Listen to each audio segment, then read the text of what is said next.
जय हिंद बच्चों। आशा करता हूँ आप सभी अच्छे होंगे। तो पी ब्लॉक एलिमेंट्स का लेक्चर नंबर 7 करने जा रहे हैं। हमने 17th ग्रुप पिछली बार शुरू किया था और उसका जो एंड है आज हो जाएगा। तो चलिए शुरू करते हैं। हैलोजन्स हमने शुरू किया हुआ था 17th ग्रुप, तो उसमें अब हमने लास्ट में जो है इंटर हैलोजन कंपाउंड्स शुरू किया था। आज हम काफ़ी इंपॉर्टेंट काम करने जा रहे हैं, structures of inter halogen compounds. ठीक है, जो कि आपसे पूछे जा सकते हैं। स्ट्रक्चर्स तो काफ़ी सारे पूछे जाएंगे आपके बीएससी के जो एग्ज़ाम होंगे उसमें, और काफ़ी सारे स्ट्रक्चर हमने नाइट्रोजन फैमिली में भी देखे हैं, हैलोजन्स में देख रहे हैं, ऑक्सीजन फैमिली में देखे हैं। तो जहाँ जहाँ अभी स्ट्रक्चर आए हैं वो सारे स्ट्रक्चर इंपॉर्टेंट है, और कहीं ना कहीं से स्ट्रक्चर किसी न किसी फैमिली से आपको सीधा क्वेश्चन मिलने वाला है। तो स्ट्रक्चर छोड़ के ना जाएं, ठीक है। तो चलिए, structures of inter halogen compounds ClF3 पहला है हमारे पास।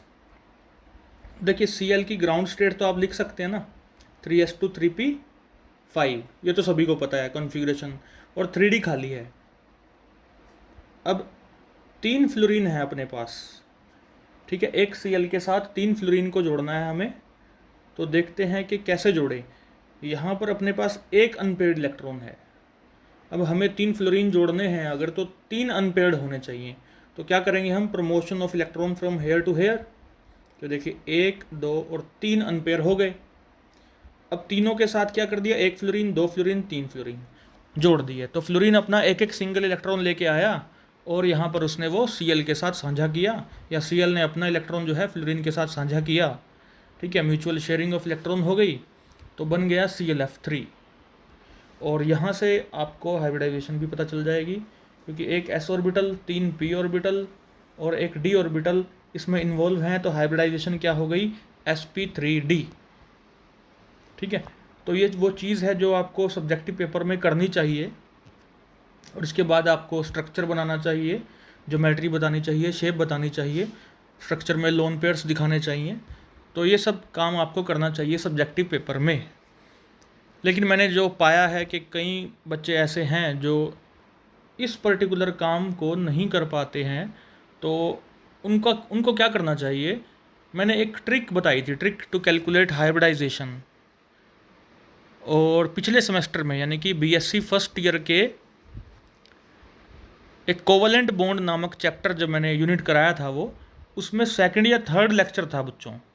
ठीक है, तो आप प्ले लिस्ट में जाइएगा मेरे चैनल पे, और वहाँ पर BSc first year first sem में जाइएगा प्ले लिस्ट में, और वहाँ पर आपको दूसरा या तीसरा लेक्चर था वो ट्रिक वाला जो है मिल जाएगा। उसको एक बार आप देख लीजिएगा, आपकी काफ़ी सारी प्रॉब्लम्स तो ऑलरेडी दूर हो जाएंगी।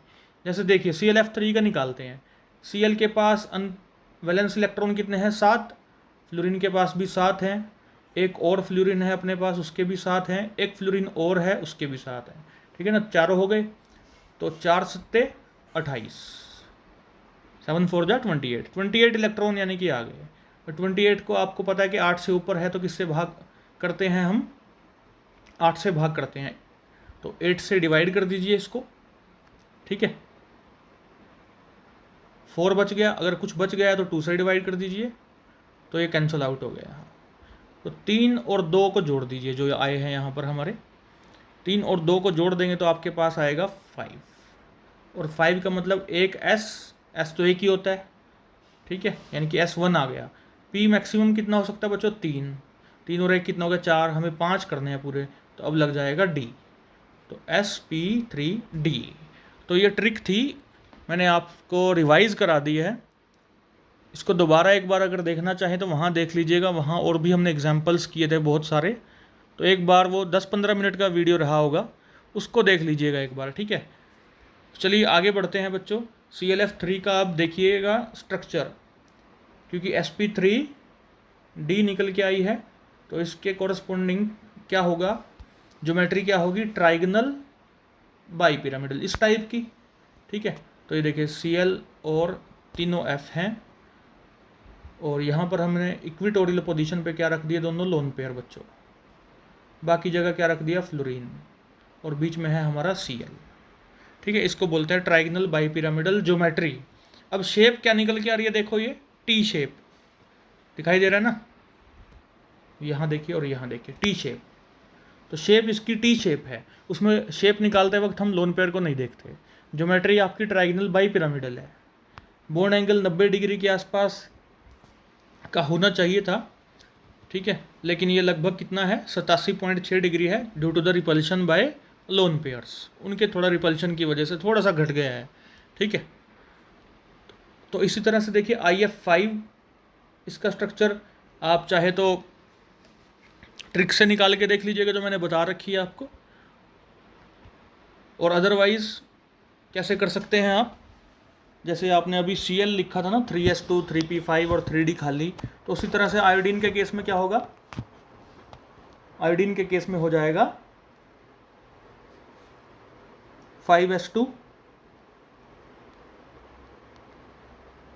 फिर अपने पास 1 2 3 4 5 और आगे d ऑर्बिटल खाली हैं, ठीक है ना। बिल्कुल वैसे ही है क्लोरीन जैसा, बस ऑर्बिटल का नाम बदल गया है, वहाँ पे 3s 3p 3d था, ठीक है, और यहाँ पर 5s 5p 5d हो जाएगा। तो अब देखिए आपके पास फ्लोरीन कितने हैं, फ्लोरीन आपके पास है 5,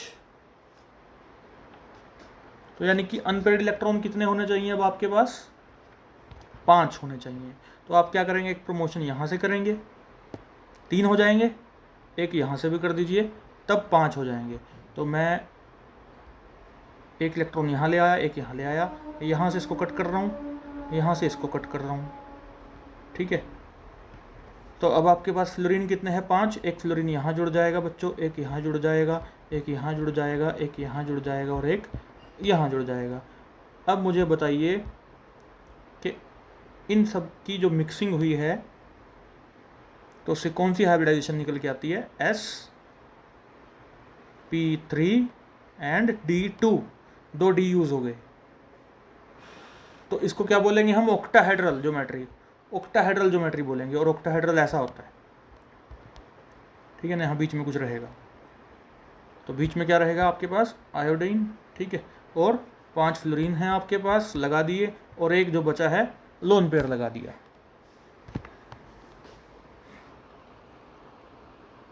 देखिए लोन पेयर वहाँ सेट किया जाता है जहाँ पर उसके लगने से कम रिपल्शन हो। तो पिछली बार हमने इक्वेटोरियल पोजीशन पे देखा था अभी पिछले एग्जाम्पल में, ठीक है, इस बार हम एक्सियल पोजीशन पे देख रहे हैं। और ये भी मैंने पिछले सेमेस्टर में आपको बताया था कि कैसे निकालते हैं, कैसे देखा जाता है रिपल्शन कहाँ कितनी कम है, ठीक है। लगभग 120 डिग्री के एंगल पे लोन पेयर रिपल्शन कम हो जाती है,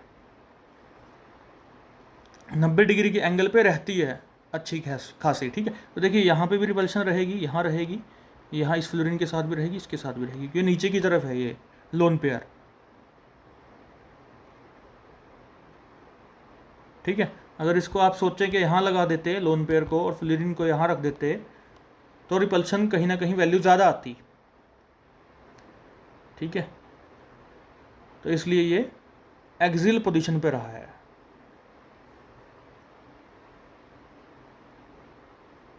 ठीक है।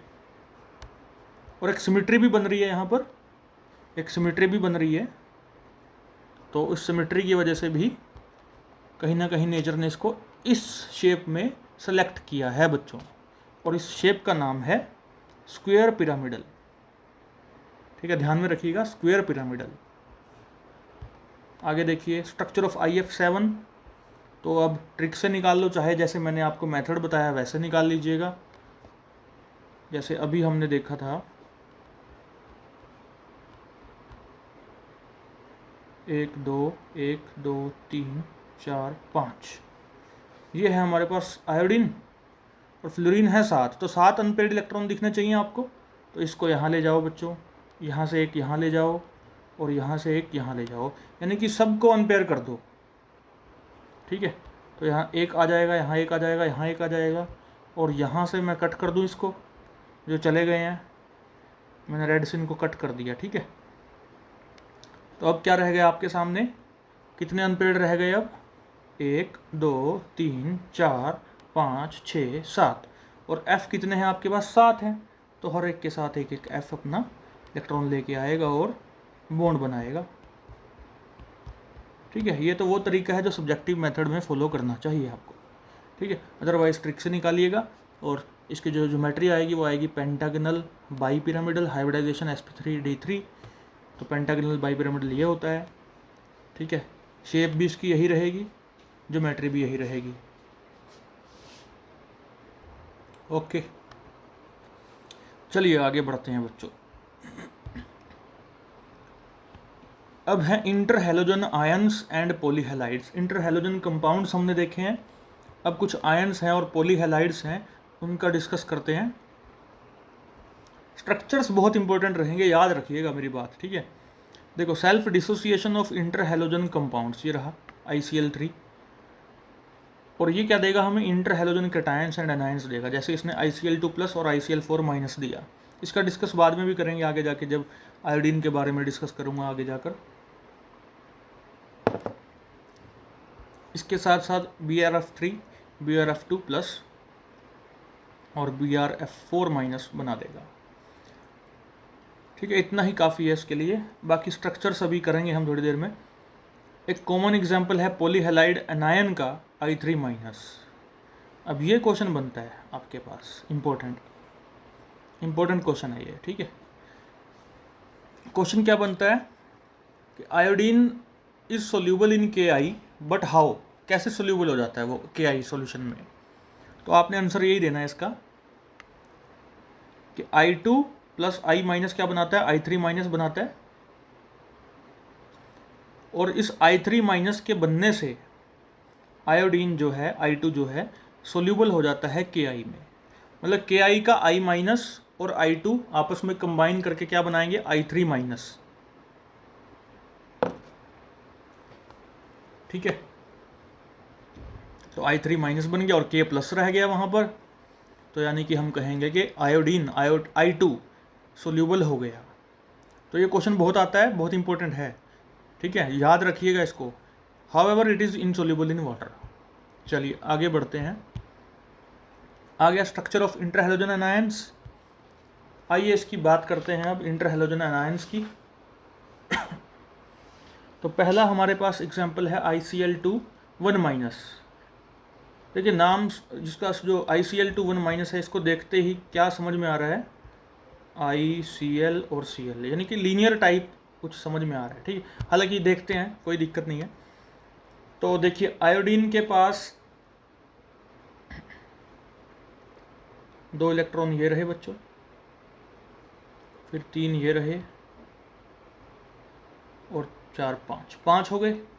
आगे तो सारे खाली हैं, D। ठीक है, अब ICl2-, है ना, तो एक Cl मान लो और एक Cl- मान लो। ठीक है,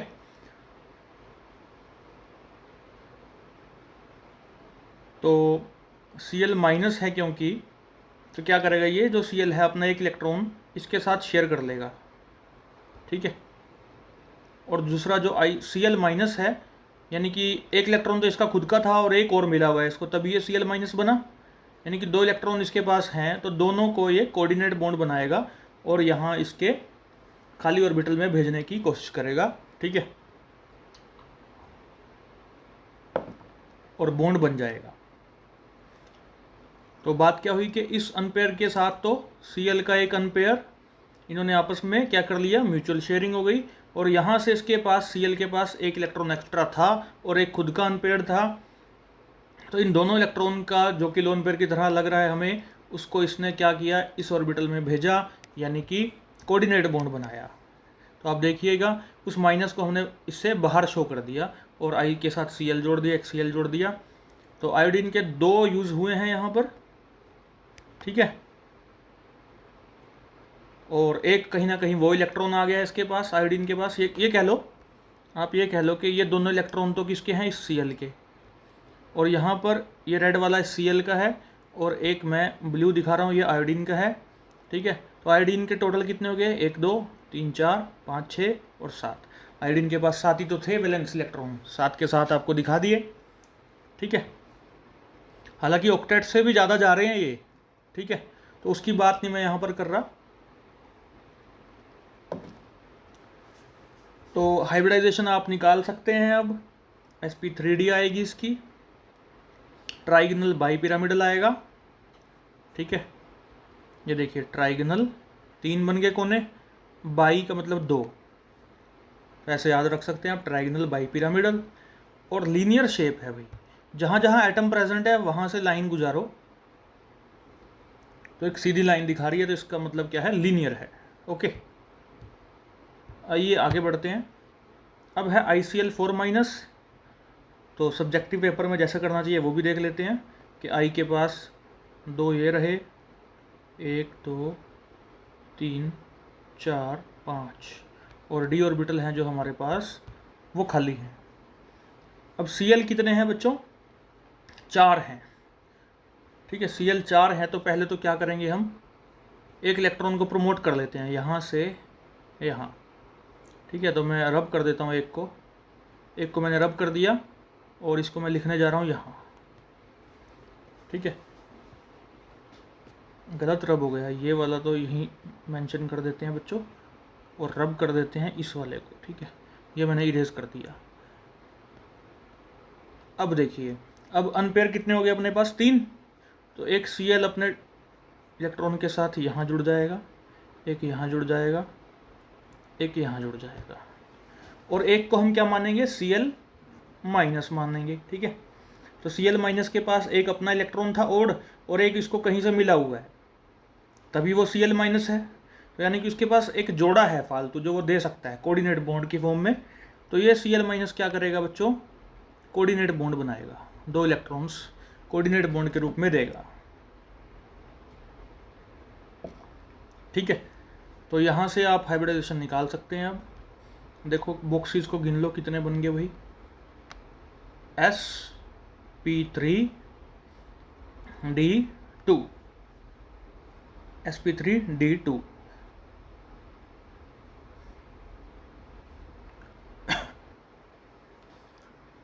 आई होप आपको ये बात भी समझ में आ गई होगी कि sp3d2 कैसे बन गया। अदरवाइज ट्रिक का इस्तेमाल कर लीजिएगा, और वहाँ से आपके पास सही हाइब्रिडाइजेशन निकल के आ जाएगी। ट्रिक में क्या ध्यान रखना है कि माइनस को जोड़ना है आपने, ठीक है। ये ट्रिक से भी बता देता हूँ, ठीक है। I के पास अनपेयर्ड इलेक्ट्रॉन बच्चों 7, Cl के पास भी 7 होते हैं, और 4 Cl हैं, 7 चौके 28, कितना आ गया, 35 आ गया, ठीक है। 35 को आप डिवाइड कर दीजिए, 8 4 जा 32 बच्चों, 3 बच गया।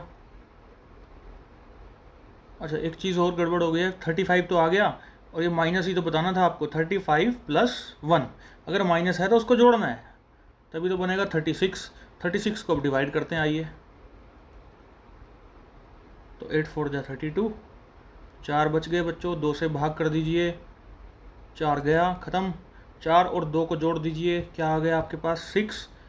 6 के लिए पहले S तो एक ही हो सकता है बस, P कितने हो सकते हैं मैक्सिमम, 3 हो सकते हैं, 3 और 1 कितना हो गया, 4, अभी 2 बचे हैं, तो D2, ठीक है। यहाँ पे 2 लगा दीजिएगा, यहाँ पर मिस्टेक हो रखी है, प्रिंटिंग कह लीजिए, मेरे से लिखने में गलती हो गई।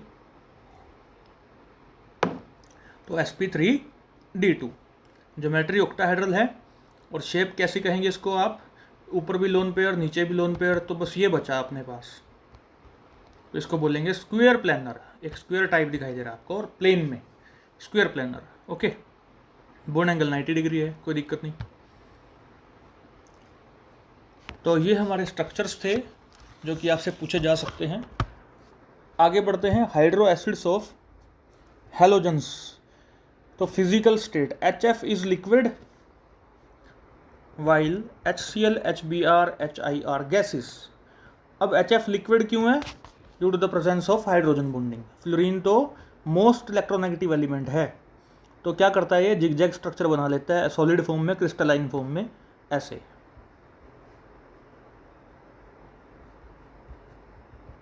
डॉटेड, ठीक है। तो इस हिसाब से आप बना सकते हैं zigzag type structure, crystalline form में, सॉलिड फॉर्म में। एक्सेप्ट फॉर HF HF को छोड़ दें अगर, उसकी बात ना करें, तो मेल्टिंग पॉइंट, बॉइलिंग पॉइंट नीचे की तरफ बढ़ता है, ठीक है। यानी कि HCl, HBr और HI में से HI का मेल्टिंग एंड बॉइलिंग पॉइंट सबसे ज़्यादा है। हालांकि मैंने आपको बता रखा है पिछले लेक्चर में, HI से भी ज़्यादा HF का है ड्यू टू हाइड्रोजन बॉन्डिंग, ठीक है। नेचर ऑफ बॉन्ड्स, अच्छा इंटरमोलिकुलर हाइड्रोजन बॉन्डिंग है वो, इंट्रा नहीं है, ठीक है। नेचर ऑफ बॉन्ड्स पढ़ते हैं। All the halides are covalent, सभी के सभी कोवलेंट है, with some ionic nature, with some ionic character. देखिए फर्स्ट ईयर के फर्स्ट सेम में मैंने आपको ये भी बताया था कोवलेंट बॉन्ड में कि कोवलेंट अगर कोई कंपाउंड है तो पूरी तरह से नहीं होता, कोई आयनिक कंपाउंड है तो पूरी तरह से आयनिक नहीं होता, दोनों करेक्टर थोड़े बहुत रहते हैं, एक कम रहेगा एक ज़्यादा रहेगा, ठीक है। तो ये सभी के सभी कैसे हैं, कोवलेंट है लेकिन आयनिक करेक्टर भी रहेगा। और ये कहाँ से शो होता है, उनका low melting and boiling point है, इससे पता चल रहा है, क्योंकि कोवलेंट बॉन्ड जो है आयनिक बॉन्ड के मुकाबले कमज़ोर होता है, तो जिसमें भी कोवलेंट बॉन्ड होगा उसका मेल्टिंग पॉइंट, बॉइलिंग पॉइंट कमज़ोर होगा, कम होगा, ठीक है, और कम ही है यहाँ पर। आल्सो देयर पुअर कंडक्टेंस, देखिए कोवलेंट कंपाउंड ही पुअर कंडक्टेंस दिखाएगा, आयनिक कंपाउंड तो अच्छी खासी कंडक्टेंस दिखाएगा क्योंकि आयंस होते हैं, आयंस में से तो इलेक्ट्रिसिटी जल्दी पास होती है, ठीक है। तो प्योर स्टेट में इनको लिया जाए तो पुअर कंडक्टेंस शो करते हैं, इसका मतलब ये कोवलेंट हैं। और फिर भी आयनिक करेक्टर का ऑर्डर पूछा जाए तो HF सबसे ज़्यादा आयनिक रहेगा, फिर HCl, फिर HBr, फिर HI। आगे बढ़ते हैं, थर्मल स्टेबिलिटी की बात कर लेते हैं। Low the bond dissociation energy less will be the thermal stability. देखिए HI है, जैसे एक लंबा बॉन्ड रहेगा, ठीक है। अच्छा लंबा बॉन्ड क्यों रहेगा भी, आयोडाइड का जो ये I है ना, जो इसका साइज इतना लंबा है मान लीजिए, ठीक है, और H ने ये बनाया, H थोड़ा ज़्यादा बड़ा बन गया, इसको दोबारा बनाते हैं। ये रहा हमारे पास आयोडीन, ये रहा H, थोड़ा छोटा किया, ठीक है। इसका सेंटर ये रहा, इसका सेंटर ये रहा, ये बन गया बॉन्ड। अब देखिए H को इतना ही रखने की कोशिश करते हैं, और फ्लोरीन भी इसके आसपास का ही साइज रहेगा, ठीक है। अब इनके सेंटर को जोड़ देंगे अगर, तो आप देख सकते हैं कि जो बॉन्ड है वो यहाँ पर बड़ा है, ठीक है। H थोड़ा बड़ा बन रहा है, बार बार फिंगर से मैं बना रहा हूँ स्क्रीन पे तो बड़ा बन रहा है, ठीक है। लेकिन आप इसको थोड़ा सा और छोटा करके देखेंगे और फ्लोरीन को उसके लगभग साइज के आसपास रख के देखेंगे, क्योंकि फ्लोरीन तो आयोडीन के मुकाबले काफ़ी छोटा है, तो आपको समझ में आएगा कि बॉन्ड जो है छोटा है। अब लंबे बॉन्ड को तोड़ना क्या होता है, आसान। तो HI का जो बॉन्ड है बच्चों, इसको तोड़ना आसान है, ठीक है। तो यहाँ एनर्जी लगेगी कम, यानी कि लो है बॉन्ड डिसोसिएशन एनर्जी कहाँ, HI के केस में, यानी कि टूट जाएगा जल्दी टेम्परेचर बढ़ाएंगे तो इसलिए थर्मल स्टेबिलिटी यानी कि टेम्परेचर बढ़ाने पर जो इसकी स्टेबिलिटी है वो कम हो जाएगी, टूट जाएगा। तो HI सबसे कमज़ोर है, HF का बॉन्ड स्ट्रॉन्ग है, ओके।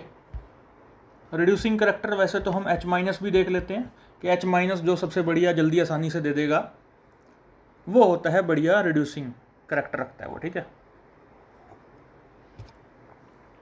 लेकिन यहाँ तो लगभग H+ देने वाले हैं सब, तो हम क्या करते हैं, एक रिएक्शन देख लेते हैं HI का ऑक्सीजन के साथ। अब देखिए इस रिएक्शन में वाटर और आयोडीन निकल रहा है, ठीक है।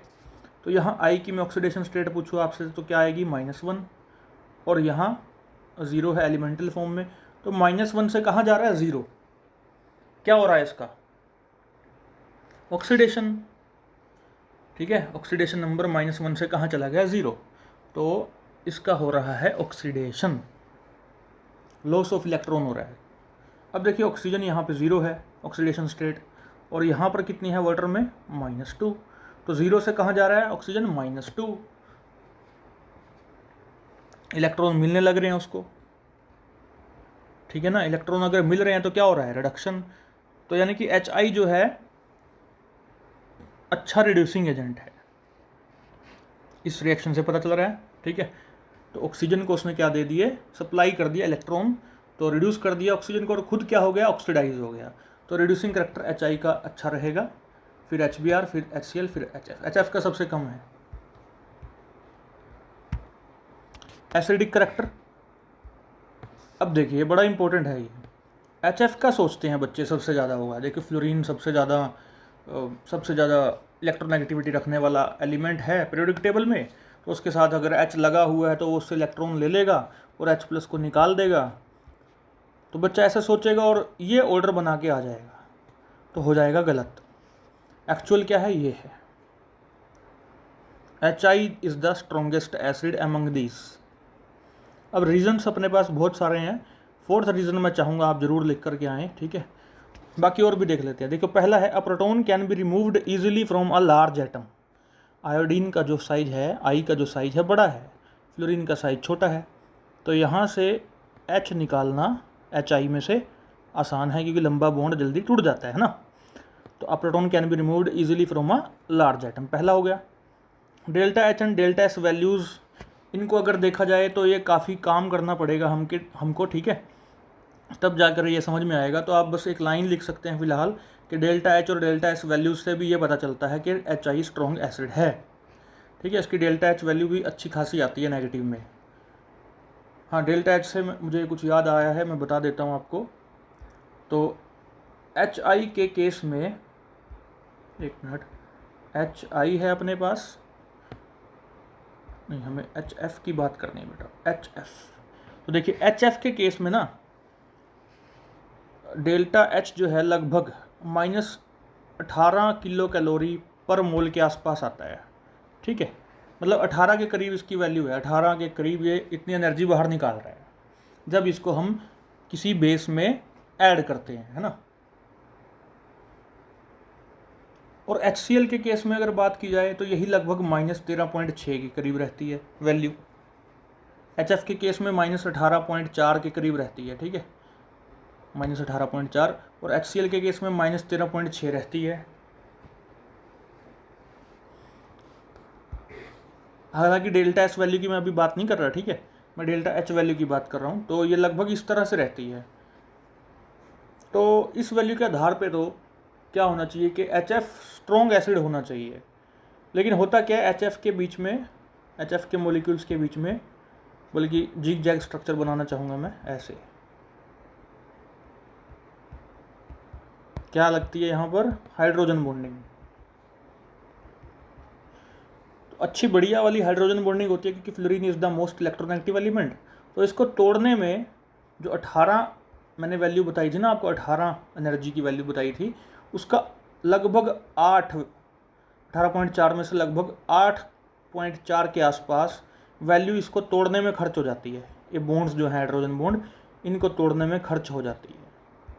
तो बची कितनी, लगभग 10 किलो कैलोरी पर मोल के आसपास वैल्यू बची। तो ये वैल्यू कम हो गई। अगर वैल्यू कम हो गई है तो ये अच्छा एसिड नहीं है, HF, ठीक है। तो एक तो पहला आप मेरे हिसाब से जरूर याद रखिएगा, और तीसरा भी पहले से ही जुड़ा है कि HI का जो बॉन्ड है उसको तोड़ने में लोवेस्ट बॉन्ड डिसोसिएशन एनर्जी लगेगी, यानी कि वो आसानी से टूट जाएगा बॉन्ड कम एनर्जी पर, तो H प्लस का रिलीज आसान हो जाएगा, इसलिए ये बढ़िया एसिड है। तो पहला और तीसरा कर सकते हैं आप। दूसरे पे चाहे इतना ध्यान ना दें या इस लाइन को जरूर मेंशन कर सकते हैं इतना, ठीक है। और फोर्थ है बहुत बढ़िया रीज़न, ऑर्गेनिक में भी आप लोग पढ़ते हैं इसको। तो जब HI डिसोशिएट करता है तो H प्लस निकलेगा और बनेगा क्या, I माइनस। अब दूसरी तरफ देखिए, HF के केस में H प्लस निकलेगा तो क्या बनेगा, F माइनस। तो F माइनस जो है स्ट्रॉन्ग कंजुगेट बेस है। F माइनस क्या है, स्ट्रॉन्ग कंजुगेट बेस, अच्छा बेस है ये, मतलब क्योंकि छोटा साइज है फ्लोरीन का, उस पर माइनस चार्ज वो एकोमोडेट नहीं कर पा रहा, वो उसको दे सकता है किसी को, ठीक है। तो ये अच्छा बेस हुआ। तो ये अगर अच्छा स्ट्रॉन्ग बेस है, अच्छा बेस मतलब स्ट्रॉन्ग बेस है, तो जिससे ये बना, HF से बना ये, वो कैसा होगा, वीक। ये भी मैंने आपको कंसेप्ट पढ़ा रखा है, ठीक है। अगर HF वीक है तो F माइनस स्ट्रॉन्ग होगा। अब देखिए दूसरा क्या है, HI से क्या बन रहा है अपने पास, I माइनस। अब I माइनस जो है वीक बेस है, कमज़ोर बेस है, वीक बेस, क्योंकि I का साइज बहुत बड़ा है, माइनस चार्ज कहाँ चला गया पता ही नहीं चल रहा है ना। आई का साइज बहुत ज़्यादा है, उस पर माइनस चार्ज आराम से फैल जाएगा, स्प्रेड कर जाएगा। तो यानी आई माइनस वीक बेस है, और अगर ये वीक है तो एच आई कैसा हुआ? स्ट्रॉन्ग। मैंने आपको कंजुगेट एसिड बेस पेयर पिछले सेमेस्टर में कराया था और ये समझाया था, ठीक है। तो एक तरह से उसकी रिवीजन हो गई आपकी। तो इस वाले पॉइंट को आपने ज़रूर मेंशन करना है एग्जाम में, ठीक है। इसके लिए ना दूसरे पॉइंट के लिए तो हमें अच्छी खासी बहुत सारा काम करना पड़ेगा, बॉर्न हेबर साइकिल वो वाला काम करना पड़ेगा। तो इसको केवल ऐसे ही लिख सकते हैं आप, यानी कि आपके पास 4 पॉइंट हैं रीजंस लिखने के लिए, और फोर्थ वाली बहुत बढ़िया रीज़न रहेगी लिखने के लिए, ठीक है। सेकंड पॉइंट की भी एक्सप्लेनेशन मैंने आपको दी है ठीक ठाक, ठीक है। तो ये कंजुगेट एसिड बेस पेयर वाले कंसेप्ट से आप प्रूव कर देंगे कि HF जो है वीक एसिड है और HI जो है स्ट्रॉन्ग एसिड है। Oxo acids of chlorine. अब ये कुछ फिर से स्ट्रक्चर्स आ गए हैं, और मैंने कहा है कि स्ट्रक्चर्स पी ब्लॉक से बहुत आते हैं, बहुत इंपॉर्टेंस रखते हैं अपने आप में, तो इनको नहीं छोड़ना आपने। आइए शुरू करते हैं। पहला है हाइपोक्लोरिक एसिड, HOCl। ये है अपने पास, ठीक है। यानी कि इस O के ऊपर पहले H था, हमने स्ट्रक्चर में दिखाते हुए क्या किया है, ClO माइनस का स्ट्रक्चर दिखाया आपको। तो H प्लस निकल गया है, यहाँ से H प्लस निकल गया है, ठीक है। उसका स्ट्रक्चर दिखा रहे हैं आपको। तो वो निकलेगा तो क्या आ गया, माइनस चार्ज। तो Cl है और O है, बस। Cl पे कितने लोन पेयर हैं दिखा देंगे आप, 3, और माइनस चार्ज को बाहर दिखा दीजिए, बस। ये इसका स्ट्रक्चर है। sp3 टाइप है, देख सकते हैं आप, sp3 टाइप है ना, टेट्राहेड्रल टाइप, ठीक है। ज्योमेट्री कैसी है, टेट्राहेड्रल, ठीक है। एसिडिक करैक्टर अगर पूछ ले यहाँ पर, तो HClO का सबसे ज़्यादा है, फिर HBrO का है, और फिर HIO का। ऐसा क्यों है?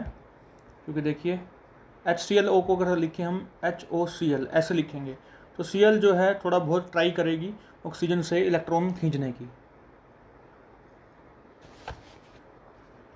HOBr में भी Br ट्राई करेगा, ठीक है। HOI में I भी ट्राई करेगा, लेकिन सबसे बढ़िया ट्राई कौन करेगा भाई, Cl, क्योंकि इलेक्ट्रॉन इसकी सबसे ज़्यादा है।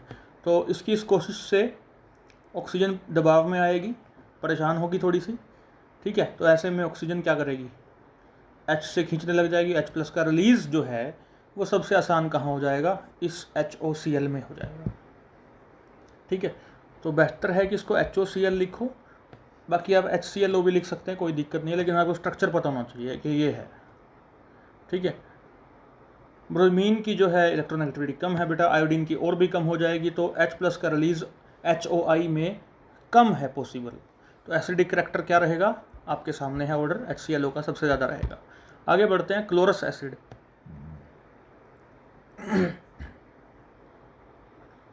अच्छा, एक चीज़ और, क्लोरिक एसिड से अगर हम देखें HClO3, ठीक है। क्लोरिक एसिड का फॉर्मूला सभी को याद होना चाहिए, HClO3। अब क्लोरस कर दोगे तो क्या हो जाएगा बच्चों, HClO2, एक ऑक्सीजन निकाल दी, ठीक है। और हाइपोक्लोरिक कर देंगे तो HOCl रहेगा, ये आप याद रख लीजिए, एक हाइपोक्लोरिक।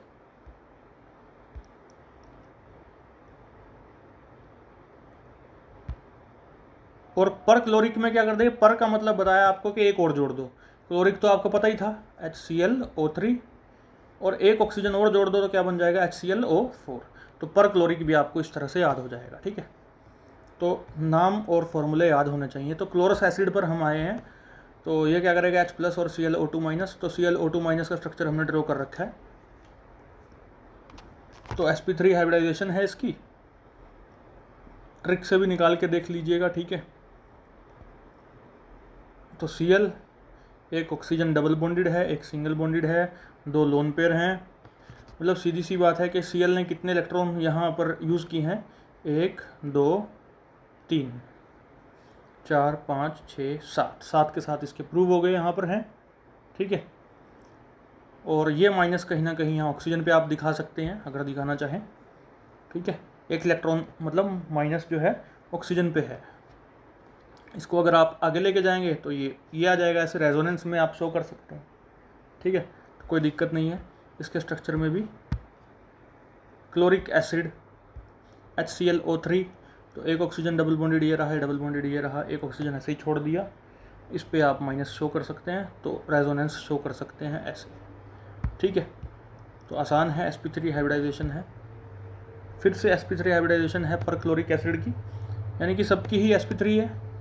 देखिए पर क्लोरिक की sp3 है, क्लोरिक की sp3 है, क्लोरस की sp3 है, और आपके पास हाइपोक्लोरिक जो है उसकी भी sp3 है, ठीक है, HOCl। तो यानी कि हाइब्रिडाइजेशन के मामले में तो आपको कोई दिक्कत नहीं आएगी। तो अब देखिए Cl है, 3 ऑक्सीजन और 1 ऑक्सीजन सिंगल बॉन्डेड लगा के माइनस इस पर शो कर दो या बाहर शो कर दो। यहाँ शो करोगे तो फिर आप रेजोनेंस भी शो कर सकते हैं, कभी इसके साथ, कभी इसके साथ, कभी इसके साथ, ठीक है। तो इस तरह से चीज़ें आप, तो टेट्राहेड्रल ज्योमेट्री रहेगी, कोई दिक्कत नहीं है, पर क्लोरिक एसिड, ओके, आसान है बिल्कुल। अब जो टॉपिक शुरू होने जा रहा है ये है इस फैमिली का सबसे इम्पोर्टेंट टॉपिक। मतलब टॉपिक तो और भी बहुत सारे इंपॉर्टेंट थे, लेकिन ये काफ़ी इंपॉर्टेंट रहेगा आपके लिए, ठीक है, आपके एग्ज़ाम के पॉइंट ऑफ व्यू से, competitive exam point of view से भी बहुत इंपॉर्टेंट रहेगा। Relative acidic strength order of oxo acids. तो ऑक्सो एसिड मैंने आपको पहले बताया था, ऑक्सो या ऑक्सी भी बोल देते हैं, ठीक है। OXI भी मिल जाता है, कई जगह लिखा हो, OXY भी मिल जाता है, ऑक्सो भी मिल जाता है, ठीक है। तो ये सारी चीज़ें एक ही हैं। तो इन ऑक्सी एसिड्स की स्ट्रेंथ को डिस्कस करने से पहले ऑक्सो एसिड, हालांकि मैंने बताया भी था आपको, या तो डबल बॉन्डेड ऑक्सीजन भी मिल जाती है वहाँ, और OH तो पक्का मिलेगा। तो देखो यहाँ HOCl जो हमने अभी थोड़ी देर पहले किया था, इसमें डबल बॉन्डेड ऑक्सीजन तो नहीं है, लेकिन OH तो है ना, तो OH तो होना बहुत ज़रूरी है, ठीक है, क्योंकि यही H+ निकल सकता है जो ऑक्सीजन के साथ जुड़ा हुआ है, ये H+ की फॉर्म में निकल सकता है। और अगर ये H+ निकलता है तभी तो ये एसिड है, तभी तो ये एसिड है, ठीक है। तो यानी OH होना ज़रूरी है ऑक्सी एसिड में। तो यहाँ पर HOCl, ये तो मैं डिस्कस कर भी चुका हूँ आपके साथ कि यहाँ पर Cl जो है ज़्यादा खींच रहा है इलेक्ट्रॉन को, तो H+ का रिलीज ईजी है, इसलिए HOCl जो है, या HClO कह लीजिए, बढ़िया ऑक्सी एसिड है, ठीक है, स्ट्रॉन्ग वाला ऑक्सी एसिड है HOI के मुकाबले। आगे देखिए स्ट्रेंथ ऑफ ऑक्सी एसिड्स।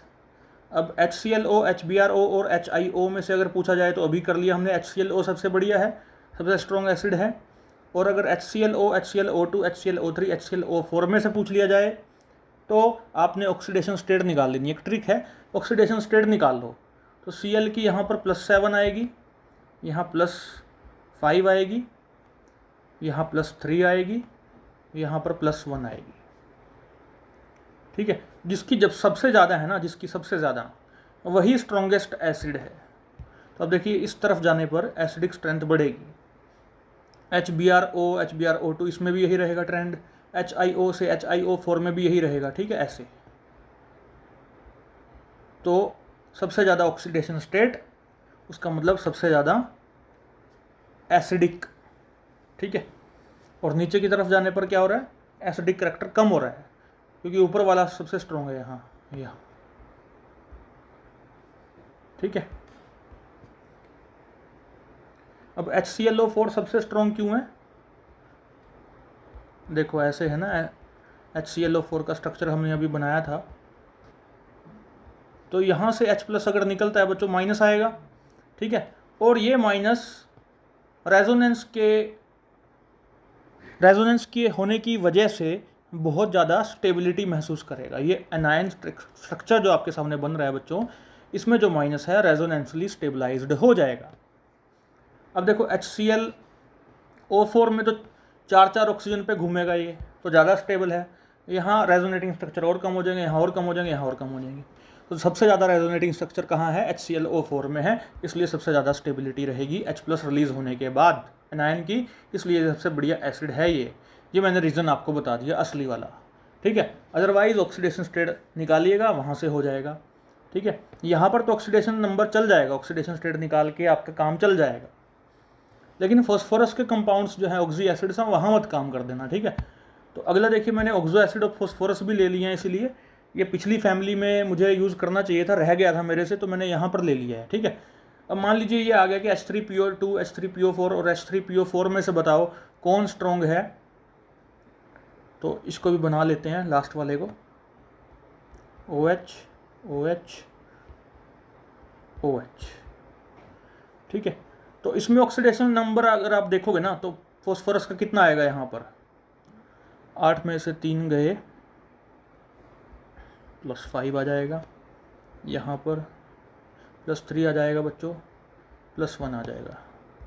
ठीक है, मैं इसको इरेज करके दोबारा लिख रहा हूँ, just wait for 1 minute. Yes,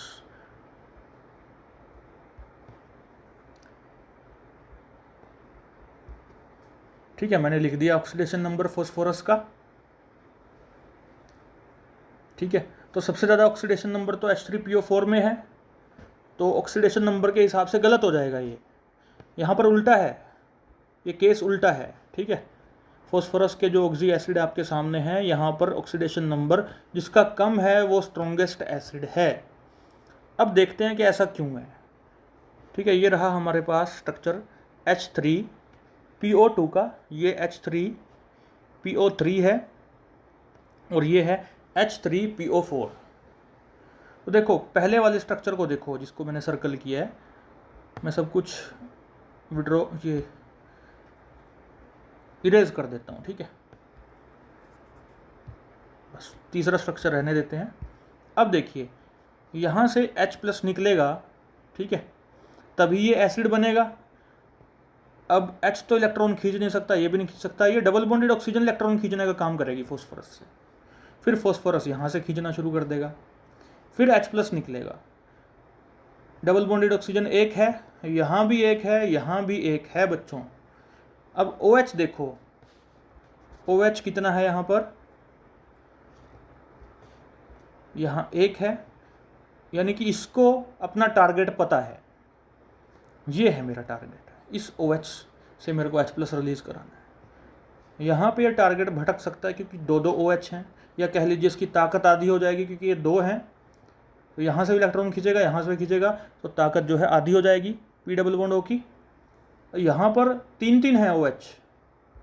ठीक है, यहाँ पर क्या है, 3 OH हैं बच्चों, तो ताकत और कम हो जाएगी, इलेक्ट्रॉन तीनों से मिल रहे हैं थोड़े थोड़े थोड़े थोड़े, ये खींच रहा है डबल बॉन्डेड ऑक्सीजन, तो H+ का रिलीज़ यहाँ से हो या यहाँ से हो या यहाँ से हो, तो इस चीज़ का कन्फ्यूज़न इसको हो जाएगा। ठीक है, तो H+ रिलीज़ कहाँ सबसे ज़्यादा आसान है, यहाँ जहाँ टारगेट सामने है कि एक ही OH है, यहीं से रिलीज़ करवाना है H+, यहीं से इलेक्ट्रॉन खींचो, भटको मत। ठीक है, तो आई होप मेरा ये जो कंसेप्ट था आपको समझ में आ गया होगा। अदरवाइज़ क्या करना है, जहाँ ऑक्सीडेशन स्टेट कम है यहाँ फॉस्फोरस के केस में, वहाँ पर एसिडिक करैक्टर ज़्यादा होगा, याद रखिएगा। ठीक है, ये नाइट्रोजन फैमिली में कराना था, रह गया था वहाँ पर। और एक ये ऑर्गेनिक एसिड भी जानबूझ के मैंने ले लिया है, बहुत आसान है, ऑर्गेनिक में भी पढ़ रखा है आपने कि एक एसिड ये रहा, ये रहा, ये रहा, ये रहा। तो सबसे ज़्यादा पॉसिबिलिटी H+ रिलीज़ की कहाँ है, यहाँ है बच्चों। देखो 3 Cl लग गए हैं, 3 Cl लग गए हैं।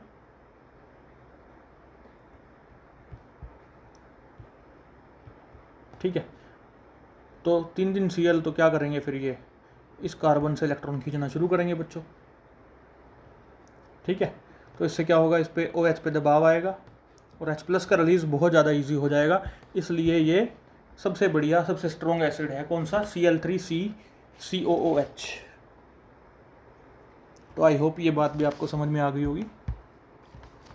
अब है एक लास्ट टॉपिक रह गया हमारा, कैटायनिक नेचर ऑफ आयोडीन, उसके साथ ये ख़त्म हो जाएगी यूनिट। ठीक है, evidence for the existence of I+। तो आपके पास जो टॉपिक है उसका नाम है cationic nature of iodine. Iodine का कैटायनिक नेचर होता है। देखिए इसके अलावा क्लोरीन का Cl2+, ये भी मिल जाता है, Br2+, ये भी मिलता है ओलियम में। ठीक है, लेकिन सिलेबस में आयोडीन की बात करिए तो हम उनकी ही बात करेंगे बेटा। ठीक है, तो I+ के लिए भी कुछ एविडेंस है हमारे पास, तो 2 कर लेते हैं, काफ़ी हैं। ठीक है, देखिए मोल्टन ICl जो है, पिघला हुआ ICl, वो गुड कंडक्टर ऑफ इलेक्ट्रिसिटी है। इसका मतलब वो कुछ कैटायन एनायन दे रहा होगा, एनायंस यानी कि आयंस दे रहा होगा। ठीक है, और जो भी वो आयंस दे रहा होगा उनकी वजह से हमें आयोडीन और क्लोरीन मिल रहा था एनोड पर इलेक्ट्रोलिसिस के दौरान, और आयोडीन केवल मिल रहा था कैथोड पर। तो इसका मतलब यहाँ से अंदाज़ा लग गया कि एक जगह तो वो आयोडीन और क्लोरीन का मिक्सचर दे रहा है, यानी कि ICl2 माइनस, और एनोड पे केवल हमें दोनों मिल रही हैं और कैथोड पे केवल हमें आयोडीन मिल रहा है, तो इसका मतलब वो I+ भी दे रहा है। यहाँ से थोड़ा सा अंदाज़ा हमें लग गया, ठीक है। तो ICl टूटा I+ और ICl2 माइनस में, बैलेंस करके देख लीजिएगा, 2 लगा दीजिएगा, ठीक है।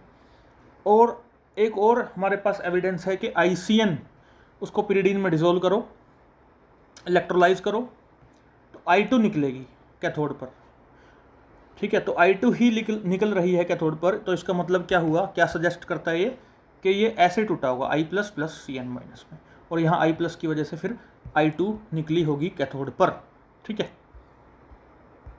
तो ये एविडेंस था I+ के लिए। इसके अलावा I3+ के लिए भी एविडेंस आपको याद करके जाना चाहिए कि मोल्टन ICl3 वो भी गुड कंडक्टर ऑफ इलेक्ट्रिसिटी है, जो कि आयोडीन और क्लोरीन निकालता है दोनों इलेक्ट्रोड्स पर, कैथोड और एनोड दोनों पर ही हमें आयोडीन भी मिलेगा, क्लोरीन भी मिलेगी इलेक्ट्रोलिसिस के दौरान। तो ऐसा कब हो सकता है भाई, जब ये हमें इस तरह का आयंस देगा, ICl2 प्लस ICl4 माइनस, यानी कि कैथोड पे देखो कौन जाता है, कैटायन जाता है, तो ICl2 प्लस कहाँ जाएगा, कैथोड पे जाएगा, और यहाँ पर ICl2 प्लस से हमें आयोडीन भी मिलेगी, क्लोरीन भी मिलेगी, और एनायन कहाँ जाता है, एनोड पर, तो ICl4 माइनस भी हमें आयोडीन और क्लोरीन दोनों देगा, तो दोनों मिल रहे हैं, और इन दोनों के अंदर क्या है, I3+ है समाया हुआ। Both these contain I3+ ions.